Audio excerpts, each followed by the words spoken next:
Pada kesempatan kali ini kita akan membahas mengenai model dan masalah. Karena kedua konsep ini penting untuk dipahami ketika kita ingin membuat keputusan. Lalu apa keduanya? Mari kita telusuri di ruang tanya.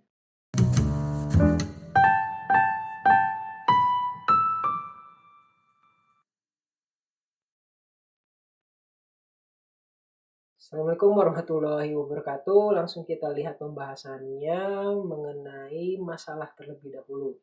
Ya, masalah ini adalah pacarnya Mbalah. Oke. Dalam membuat keputusan, kita perlu memahami keadaan realita dan keadaan ideal yang ingin kita tuju. Karena memang masalah itu adalah gap antara realita dan ideal.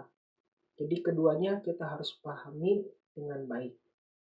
Nah, kemudian apa itu alternatif solusi? Alternatif adalah beberapa cara agar realita itu bisa didorong menuju keadaan ideal.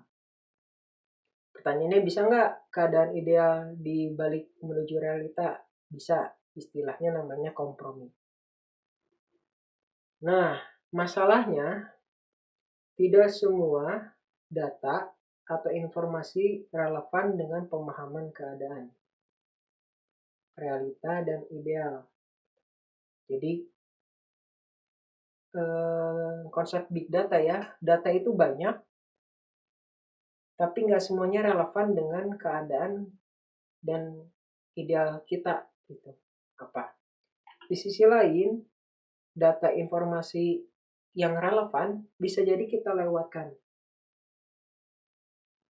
Nah, kemudian konsekuensi dari setiap alternatif itu tidak diketahui secara lengkap. Jadi harusnya kita bisa memastikan bahwa alternatifnya bisa mendorong realita ke kondisi ideal, tapi ya karena tadi informasi data waktu itu bisa jadi kita nggak tahu ada konsekuensi lain atau konsekuensi apa saja yang akan terjadi ketika kita memilih satu alternatif. Ya, jadi kita bisa jadi nggak paham terkait dengan realitanya, tidak paham dengan kondisi idealnya, kita tidak paham konsekuensi dari setiap alternatifnya. Nah, kalau itu yang terjadi, kita akan sulit untuk membuat keputusan. Oleh karenanya, datanglah model yang didefinisikan sebagai abstraksi atau simplifikasi dari realita. Nah, bisa berupa model matematis atau bisa model lainnya, misalnya influence diagram. Nah, selain itu, bisa juga menjelaskan causality atau hubungan cause and effect dari setiap alternatif.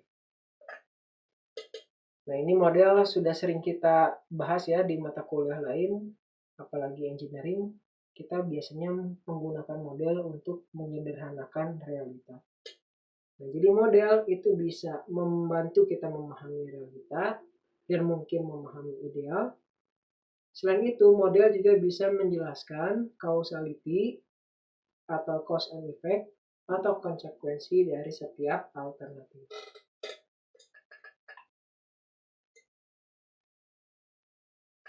Ya, ini ya, tadi simplifikasi itu bisa membantu menyelesaikan masalah. Memahami cause and effect itu bisa membantu kita untuk memilih alternatif yang terbaik. Nah, kenapa model ini penting? Selain yang tadi, kita bisa lihat ilustrasi seperti ini, bahwa untuk menyelesaikan masalah dengan model, biasanya tahapannya seperti ini. Jadi kita punya masalah di dunia nyata, kemudian masalah ini diterjemahkan dalam bentuk model. Karena sudah menjadi simpel masalahnya, kita bisa mencari solusi yang terbaik atau yang good enough. Namun solusi ini masih dalam bentuk model. Nah, kemudian dalam bentuk model ini langsung kita implementasikan di dunia nyata. Sehingga siklusnya menjadi seperti ini. Nah, ilustrasinya seperti apa? Seperti ini. Misalnya kita punya trebuchet ini, dia melemparkan bola yang kecil, yang tipis ini, kita pengen masuk atau kita pengen bolanya itu masuk ke sebuah lubang di sebelah sini. Gerakannya nanti kurang lebih akan seperti ini. Nah, itu kenyataannya, tapi repot ya. Makanya kita akan pinjam model, dan model yang biasa kita bahas waktu SMA itu GLBB ya, gerak lurus berubah beraturan. Nah, kita masukkan rumusnya dan sebagainya sehingga kita nanti akan mendapatkan solusi berupa theta atau sudut lemparnya, kemudian V0, kecepatan awal pada sudut lemparnya. Nah, tapi ini masih solusi dalam model. Solusi dalam model ini harus diterjemahkan ke realita. Bagaimana cara merancang trebuchet yang punya sudutnya itu sebesar theta dan kecepatan awalnya sebesar V0. Nanti counterweightnya berapa, payloadnya di sini berapa, panjang selingnya berapa, dan sebagainya. Itu menerjemahkan solusi model dari solusi dunia nyata. Tapi, ya itu ya, dengan menggunakan model jadi lebih sederhana. Nah, ini untuk permasalahan yang terstruktur. Di sisi lain, model juga bisa digunakan untuk menyelesaikan masalah yang tidak terlalu terstruktur. Misalkan kita menjadi manajer sebuah R&D dan kita ditanya mau tambah dana R&D atau tambah R&D investmentnya atau enggak, seberapa besar atau enggak. Dengan target kita meningkatkan penjualan dari produk perusahaan. Atau sebenarnya tujuannya adalah untuk meningkatkan keuntungan perusahaan. Nah, pertanyaan-pertanyaan ini kan agak nggak jelas ya, ambigu. Maunya kemana sih? Ya memang orangnya juga masih bingung pengennya kemana.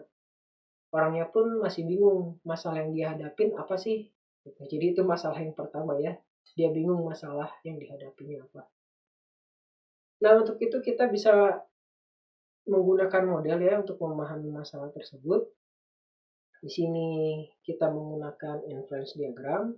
Di sini ada kotak R&D fund atau dana R&D-nya. Kemudian ada kesuksesan R&D-nya, kemudian ada penjualan produk, dan kemudian di sini kita punya keuntungan. Nah, dari sini kita bisa memperkirakan causality atau cause and effect dari setiap kotak tersebut.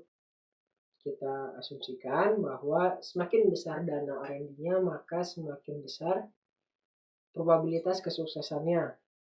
Nah, kalau misalnya R&D-nya sukses, maka salesnya akan meningkat. Kalau salesnya meningkat, maka keuntungannya meningkat. Tapi di sisi lain, jika dana R&D-nya tambah, itu kan cost, berarti dia akan mengurangi dari profitnya juga. Nah, ketika seperti ini kan jadi lebih terlihat ya permasalahannya dan hubungan antar keputusannya. Nah, sekarang apakah benar semakin tinggi R&D, kesuksesannya semakin tinggi? Dan apa benar kalau suksesnya tinggi, salesnya juga akan tinggi? Lalu bagaimana hubungan R&D fund dengan net profit? Nah, karena itu pertanyaan-pertanyaan yang sulit, kita bisa sederhanakan pertanyaannya menjadi bagaimana caranya R&D sukses? Bagaimana caranya kesuksesan R&D ini bisa terkonversi menjadi sales? Nah, jadi meluas ya pertanyaannya. Karena bisa jadi R&D sukses itu dipengaruhi oleh faktor-faktor lain juga. Dan sales juga dipengaruhi oleh faktor-faktor lain juga. Yang harus kita cari faktor-faktornya apa sih?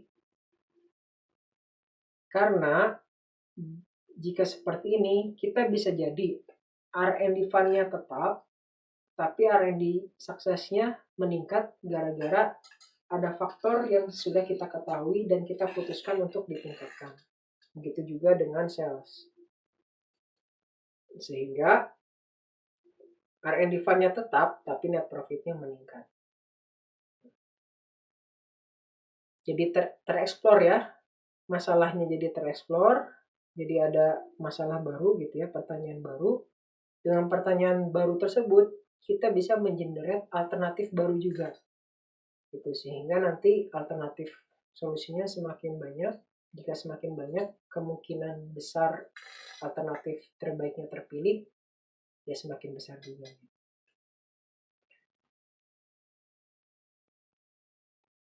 Nah, selanjutnya kita bisa masuk pembahasan mengenai intuisi juga, gitu ya. Sebenarnya menurut saya pribadi, intuisi itu adalah berpikir atau membuat keputusan via model dengan cepat atau di bawah alam sadar. Nah, kenapa bisa seperti itu? Karena pemodelan dapat dilakukan secara baik dan cepat jika orang tersebut mempunyai pengalaman dan wawasan yang luas. Jadi intuisi itu berpikir dengan modal tapi di bawah alam sadar. Karena memang wawasannya dan pengalamannya sudah banyak. Nah, itu penjelasan mengenai masalah dan mengenai model. Mudah-mudahan ini bisa diterapkan baik dalam kasus engineering maupun dalam kasus kehidupan sehari-hari. Lalu apa yang bisa kita bungkus pada kesempatan kali ini? Masalah adalah gap antara keadaan realita dengan keadaan ideal. Di sisi lain, penggunaan model dapat membantu kita untuk memahami masalah dan untuk memprediksi konsekuensi dari setiap hal. Sekian saja, terima kasih. Mudah-mudahan bermanfaat. Wassalamualaikum warahmatullahi wabarakatuh.